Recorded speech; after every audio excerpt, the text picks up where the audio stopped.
The region's largest radio station has been forced to stop work on a major upgrade to its emergency alert system because the money to pay for the work is frozen in Washington. Last summer, North Country Public Radio, based in Canton, got a $110,000 grant to improve its emergency alerting capabilities at several of its transmitter sites around the North Country.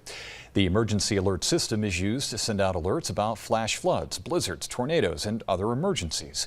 But last week, it received a stop work notice from the Corporation for Public Broadcasting, as it said it no longer had access to the funds and it hasn't had any formal communication with FEMA.